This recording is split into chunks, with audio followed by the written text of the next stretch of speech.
क्या मालदा अपराधियों का अड्डा बन गया है?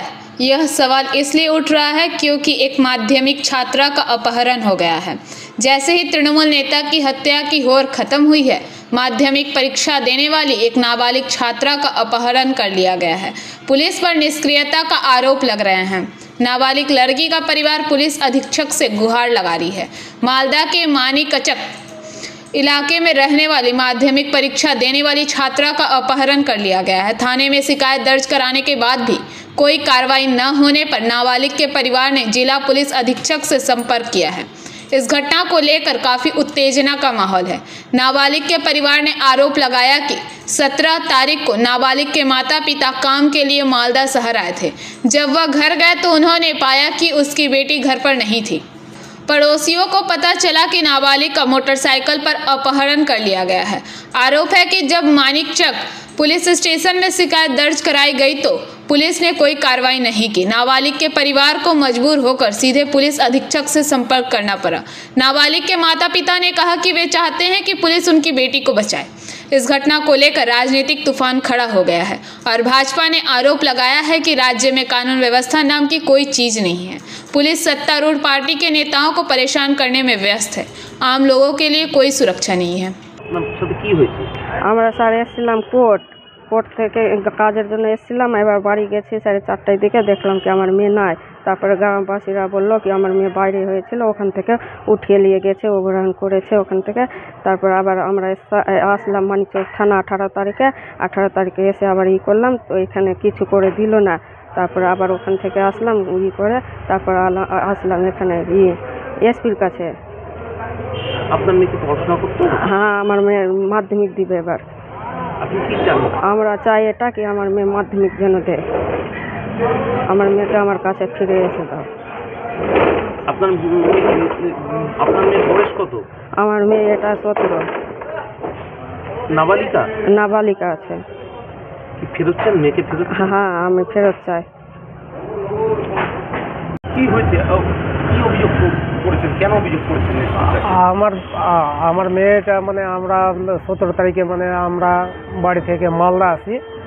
আসার পরে এখানে একটু কাজ ছিল, এখানে কাজের জন্য এসেছিলাম। এখান থেকে বাড়ি যাই তো আমার মেয়েটা বাড়িতে নাই। বাড়িতে তো খুঁজাখুঁজি করি, খুঁজে পাওয়া যায় না। ফের ওইখানে থেকে কিছুটা খবর পাওয়া যায় কি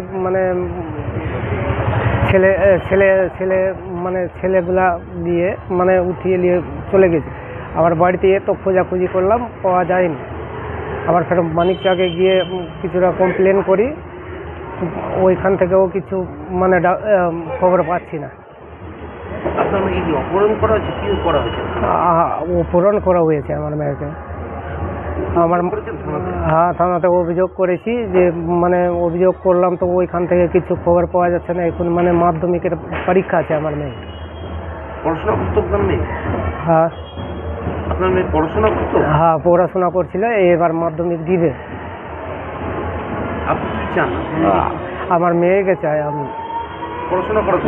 হ্যাঁ, যে এবার পরীক্ষা দিবে, মাধ্যমিকের পরীক্ষা দিবে এবার। পুলিশের কাছে যেহেতু অভিযোগ জমা পড়েছে, কনসার্ন থানার অফিসার্সরা ইনভেস্টিগেশন অলরেডি স্টার্ট করে দিয়েছে এবং খুব শীঘ্রই এটার ব্যাপারে যারা আসামি তারা সাজাপ্রাপ্ত হবে। আর বিজেপি কি অভিযোগ করছে এটা যত কম বলা যায় তত ভালো। আপনারা যদি হাতরাসের দিকে, উন্নাওয়ের দিকে, মণিপুরের দিকে তাকান তাহলে বোঝা যাবে বিজেপি শাসিত রাজ্যগুলোতে মহিলাদের যে মিনিমাম সুরক্ষা নেই, এটার জন্য বিজেপি যে সব জায়গায় দায়ী এটা তো বলার অপেক্ষা রাখে না। মণিপুরে উলঙ্গ করে শিডিউল ট্রাইব মহিলাদেরকে ঘোরানো হচ্ছে, এই লজ্জা আমরা রাখবো কোথায়? আর বিজেপি বড় বড় কথা বলছে। গত কয়েকদিন আগে মাধ্যমিকের ছাত্রী অপহরণ হয়ে গেল। মানিকচক থানার পুলিশ কোনো ব্যবস্থাই নিতে পারছে না। পরিবার বাধ্য হয়ে এসপির কাছে এসছে, এখনও পর্যন্ত কোনো সুরাহা হলো না। গত কয়েকদিন আগে মুখ্যমন্ত্রী মালদায় এলেন, তিনি নারী সুরক্ষার কথা বললেন, অপরাজিতা বিলের কথা বলছেন, কিন্তু বাস্তবে তিনি পুলিশকে কিন্তু কার্যকরী কিছু করে দেখানোর ব্যবস্থা করতে পারছেন না। আজকে একটা মাধ্যমিক ছাত্রী অপহরণ হয়ে গেল পরীক্ষার সামনে, তারপরেও পুলিশ কোনো ব্যবস্থা নিচ্ছে না। পুলিশ কেবলমাত্র তৃণমূল নেতাদের চামচাবাজি করতে ব্যস্ত। এবং যেখানে যে ক্রাইম ঘটছে মালদা জেলায়, ভয়ঙ্করভাবে তৃণমূল নেতারা হত্যা হয়ে যাচ্ছে, কোথাও গণ্ডগোল হচ্ছে, কিন্তু পুলিশ নিশ্চুপ, পুলিশ কোনো ব্যবস্থা নিতে পারছে না। ঘটনার আগে পুলিশের কাছে কোনো খবর থাকছে না। এই জেলার একটা অদ্ভুত ইনসিকিউর অবস্থা, সাধারণ মানুষ সবসময় একটা আশঙ্কায় আছে। Bureau report PVTV news. नियमित अपडेट एवं दुनिया भर की ताज़ा खबरों के लिए हमारे फेसबुक पेज को फॉलो एवं यूट्यूब चैनल को सब्सक्राइब करें।